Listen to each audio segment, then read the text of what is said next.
I'm standing here where evil revealed its face.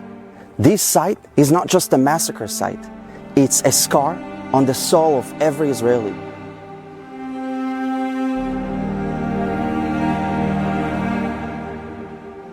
One year ago, on October 7th, 2023, what happened here wasn't a conflict. It wasn't a clash.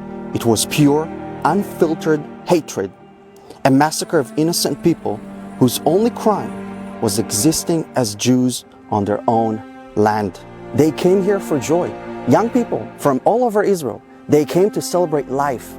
They danced under the stars until death descended upon them. Hamas terrorists, in a coordinated wave of terror, launched over 5,000 rockets at dawn, using that chaos to infiltrate into Israel. They targeted civilians. Over 1,188 lives were stolen that day. 800 were civilians, just like you and me, caught in a nightmare they never saw coming. And these terrorists, they didn't just murder, they raped, they mutilated. The unspeakable sexual violence committed against women that day has shaken the world. And for what? Because Israel exists? Because we refuse to disappear? Think about it. 251 men and women were taken hostage. Some of them still remain in captivity. Can you imagine that? Their lives are in the hands of monsters. Bodies of at least 40 hostages are still being held, even in death. And it's real, right here, right now. Since that dark day, the IDF managed to rescue some hostages, and 111 others were released in negotiations. But at least 21 hostages were murdered by Hamas and Palestinian Islamic Jihad, their lives cut short, even in captivity. These were sons, daughters, brothers and sisters. They were not soldiers. They were humans, loved ones, whose lives were snuffed out in an instant. Look at their faces.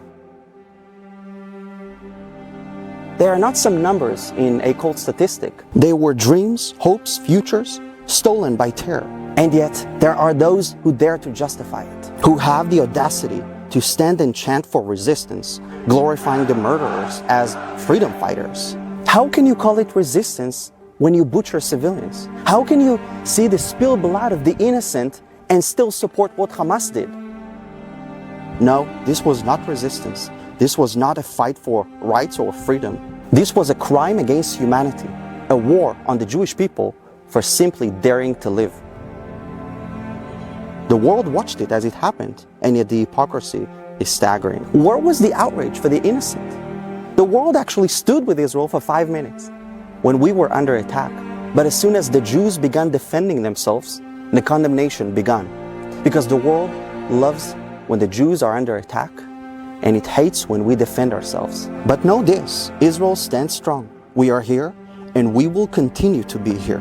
For every life taken, we stand taller and united for a stronger future in our land here. They tried to break us with terror, but instead, they have only strengthened our resolve.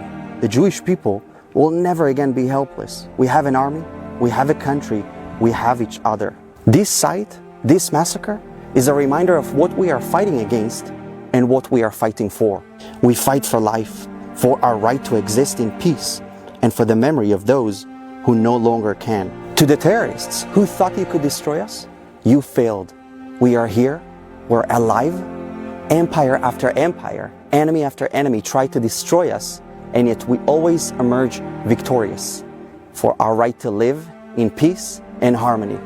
Share this video in the memory of everybody that was massacred on October 7th.